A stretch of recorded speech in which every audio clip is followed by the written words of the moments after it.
Assalamualaikum warahmatullahi wabarakatuh. Halo kawan-kawan semua, kami dari kelompok 3 yang beranggotakan Elvindo Riki pertama, saya sendiri Faris Ega Putra dan Octavia Lestari. Nah, di video kali ini kami akan mempresentasikan tentang hasil diskusi kami, yaitu materi tentang self-justification theory, prospect theory, dan framing teori properti. Nah, langsung saja tanpa menunggu lama-lama kita langsung masuk ke pembahasan yang pertama, yaitu self-justification theory. Oke, kita masuk ke materi yang pertama, yaitu tentang self-justification theory atau teori pembenaran diri. Di teori ini biasanya seseorang itu menggambarkan bagaimana ketika seseorang menghadapi disonansi kognitif atau situasi yang dimana perilaku seseorang tidak sesuai dengan keyakinannya, maka orang tersebut cenderung membenarkan perilaku tersebut dan menyangkal umpan balik negatif terkait perilaku tersebut. Nah, tadi kan sempat disinggung tentang disonansi kognitif. Apa sih sebenarnya disonansi kognitif itu? Disonansi kognitif adalah kebutuhan untuk membenarkan tindakan dan keputusan kita, terutama tindakan dan keputusan yang tidak sesuai dengan keyakinan kita. Contohnya, merokok itu dapat mempersingkat hidup, tetapi ada seseorang yang pengen hidupnya itu selama mungkin dan dia melakukan merokok 3 bungkus sehari. Nah, hal inilah yang dinamakan salah satu contoh disonansi kognitif. Seorang peneliti yang bernama Steele juga berpendapat bahwa penyebab utama disonansi kognitif tidak selalu merupakan perbedaan antara tindakan dan keyakinan, tapi akibat degradasi citra diri. Oke, kita lanjut ke pembahasan berikutnya, yaitu strategi pembenaran diri. Strategi pembenaran diri itu ada 2. Yang pertama, strategi pembenaran diri internal, dan yang kedua, strategi pembenaran diri eksternal. Kita akan bahas satu-satu mengenai kedua strategi ini, mulai dari strategi pembenaran diri internal. Oke, strategi pembenaran diri internal ini mengacu pada cara orang memandang tindakan mereka. Nah, strategi pembenaran diri internal ini dapat membantu membuat hasil negatif dapat lebih ditoleransi oleh orang lain. Contohnya, seorang perokok mengatakan bahwa kepada dirinya sendiri bahwa merokok itu merupakan hal yang tidak buruk untuk kesehatannya. Dan yang kedua, kita masuk ke strategi pembenaran diri eksternal. Nah, strategi pembenaran diri eksternal ini mengacu pada penggunaan alasan eksternal untuk membenarkan tindakan mereka. Nah, contoh dari pembenaran diri eksternal ini, seorang perokok itu mengatakan bahwa dia hanya merokok dikarenakan lingkungan sosialnya, dan dia hanya merokok dikarenakan seseorang ingin melihatnya merokok. Jadi bagaimana kawan-kawan? Sudah jelas mengenai strategi pembenaran diri. Ada strategi internal dan eksternal. Sudah jelas, kita masuk ke pembahasan terakhir tentang self-justification theory, yaitu pilihan moral. Oke, kita masuk di pembahasan terakhir di teori self-justification theory atau teori pembenaran diri. Nah, di pembahasan terakhir ini kita akan membahas tentang pilihan moral. Pembenaran diri itu sering berperan ketika membahas mengapa seseorang individu itu mengambil keputusan yang tidak memoral. Nah, bagaimana cara seseorang individu ini memandang diri mereka untuk selalu positif? Individu itu mungkin merasionalkan pengambilan keputusan yang tidak bermoral tadi atau tidak etis tadi itu menggunakan strategi pembenaran diri yang telah kita jelaskan sebelumnya. Contoh dari pilihan moral ini kita contohkan jika saat ujian. Nah, jika saat ujian itu ada siswa yang mencontek dan siswa yang tidak mencontek. Kedua siswa ini pasti mempunyai teori pembenaran diri yang mereka lakukan. Bagi siswa yang mencontek, mereka mungkin mempunyai teori pembenaran diri bahwa ketika dia mencontek, dia bisa mendapatkan nilai bagus, apalagi jika dia tidak belajar pada sebelumnya. Terus bagi siswa yang mencontek, jelas dia beranggapan bahwa ini mencontek bukanlah perilaku yang baik, sehingga dia tidak mau melakukannya. Nah, kawan-kawan, mungkin itu yang bisa saya jelaskan tentang teori pembenaran diri. Untuk pembahasan selanjutnya, yaitu tentang teori prospek, akan dijelaskan oleh teman saya, yaitu Octavia Lestari. Langsung saja, cekidot. Baiklah, di sini saya akan menjelaskan tentang teori prospek. Sebelum kita memasuki teori prospek, kita harus tahu apa itu teori prospek. Teori prospek menyatakan bahwa cara memformulasikan alternatif yang ditawarkan kepada individu mempengaruhi keputusan yang diambil individu tersebut.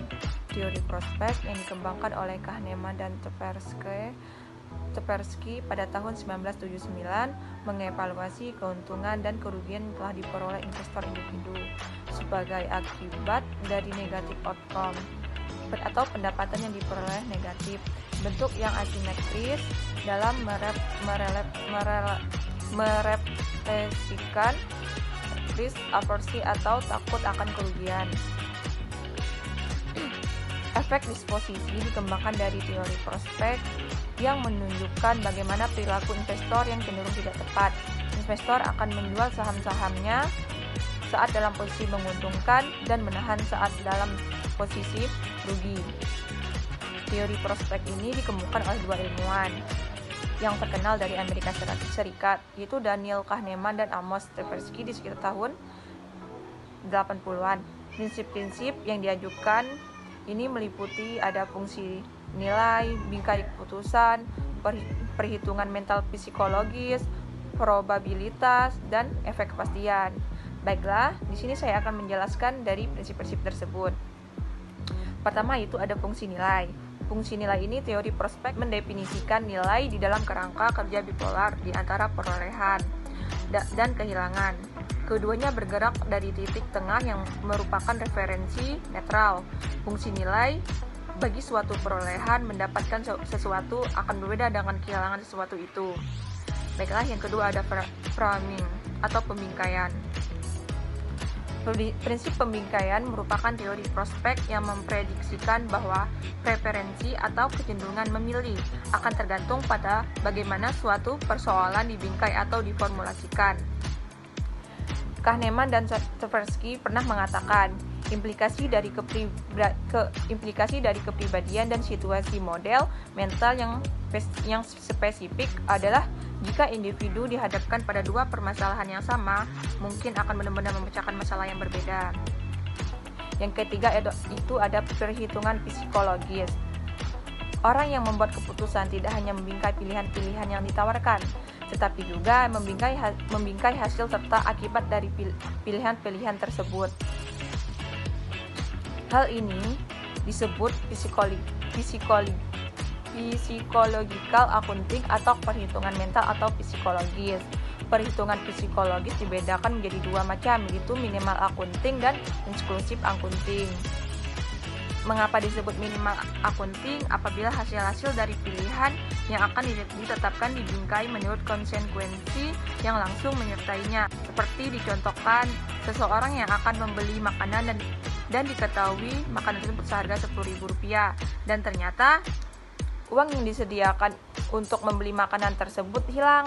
Kemudian dia masih bersedia untuk membeli makanan tersebut dengan uangnya. Fenomena ini menunjukkan bahwa orang tidak mengaitkan kehilangan uang dengan pembelian makanan. Baginya, kehilangan uang sebelumnya merupakan peristiwa yang terpisah dan tidak dimasukkan dalam perhitungan psikologis. Selanjutnya disebut eksklusif accounting apabila hasil-hasil keputusan dibingkai dengan memperhitungkan kejadian sebelumnya. Contoh, seseorang memutuskan untuk membeli sebuah tiket yang berharga Rp75.000. Ketika memasuki gedung, ternyata pertunjukan ia mengetahui bahwa tiket yang dibelinya hilang. Kemudian ia memutuskan untuk tidak membelikan tiket lagi dan mengurung niatnya menonton pertunjukan tersebut. Keputusan ini dipilih karena ia mengkaitkan kejadian sebelumnya, yakni kehilangan tiket dengan keharusan untuk membeli tiket lagi. Hal ini dirasakan sama dengan ia membeli 2 tiket 1 kali pertunjukan sehingga dirasakan terlalu mahal. Yang keempat itu ada probabilitas. Teori prospek berpandangan bahwa kecenderungan orang dalam membuat keputusan merupakan fungsi dari bobot keputusan. Bobot keputusan ini ini tidak terlalu berhubungan dengan besar kecilnya peluang atau frekuensi kejadian. Kejadian-kejadian yang memiliki peluang rendah cenderung diberi bobot nilai yang tinggi. Yang kelima ada efek kepastian. Prinsip keempat, teori prospek adalah efek kepastian. Teori prospek memprediksikan bahwa pilihan yang dipastikan tanpa resiko sama sekali akan lebih disukai daripada pilihan yang masih mengandung resiko. Meski kemungkinan sangat kecil sebab orang-orang cenderung menghilangkan sama sekali adanya risiko daripada hanya menguranginya atau memperkecilkan risiko. Baiklah, materi selanjutnya akan dijelaskan oleh teman saya. Perkenalkan, nama saya Alvindo Riki Pratama dari kelompok 3. Pada sore hari ini saya akan membahas mengenai framing effect. Pasti teman-teman bertanya-tanya, apa sih framing effect itu dan apa sajakah jenis-jenis dari framing effect, faktor perkembangannya, contoh penerapan framing effect, dan lain sebagainya. Langsung saja kita mulai dari framing effect itu sendiri. Nah, framing effect itu adalah perbedaan reaksi seseorang yang diakibatkan dari perbedaan cara penyajian suatu informasi ataupun bias kognitif dari dalam diri seseorang yang memutuskan apakah pilihan yang diambil seseorang tersebut dengan konotasi positif maupun dengan konotasi negatif. Nah, framing effect itu sendiri terjadi karena adanya penyajian yang berbeda-beda terhadap cara, format ataupun hal-hal tertentu lainnya dalam sebuah informasi yang menyebabkan perbedaan, efek penilaian dalam pengambilan keputusan. Nah, ada 3 jenis dari framing effect itu sendiri yang saya ambil referensinya menurut Levin et al. 1998 dalam Pandora DKK 2012, yaitu yang pertama itu attribute framing, yaitu efek yang mempengaruhi evaluasi karakteristik objek. Yang kedua yaitu goal framing, yaitu efek yang mempengaruhi persuasi diri, komunikasi. Yang ketiga atau yang terakhir yaitu risky choice framing effect, yaitu efek yang menggambarkan bagaimana valensi yang mempengaruhi keinginan seseorang terhadap pengambilan risiko itu sendiri. Selanjutnya untuk faktor perkembangan dari framing effect itu sendiri atau kerentanan terhadap efek membingkai itu sendiri terjadi karena sering bertambahnya usia. Nah, faktor pembeda usia itulah yang menjadi faktor perkembangannya dari framing effect itu sendiri. Namun dalam penerapannya, faktor perkembangan framing effect itu sendiri bisa menghilang karena adanya bahasa kedua. Nah, salah satu alasan mengapa dihilangkannya faktor perkembangan framing effect itu sendiri terjadi karena adanya bahasa kedua yang memberikan jarak kognitif maupun emosional seseorang yang sangat jauh berbedanya terhadap bahasa ibu seseorang.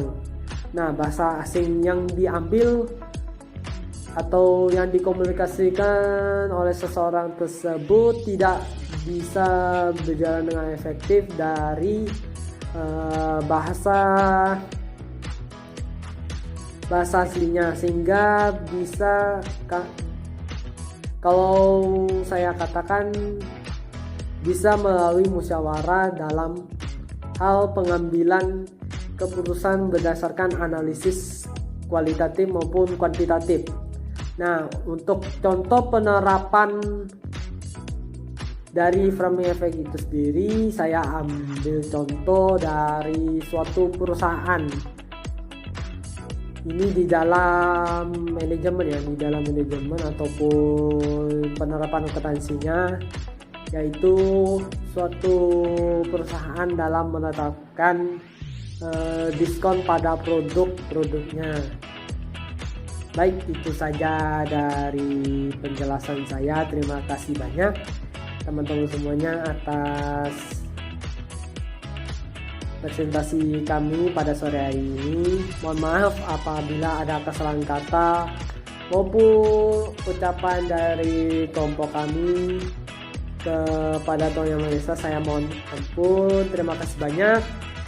Jangan lupa teman-teman semuanya untuk subscribe video kami, like, komen, dan share video kami untuk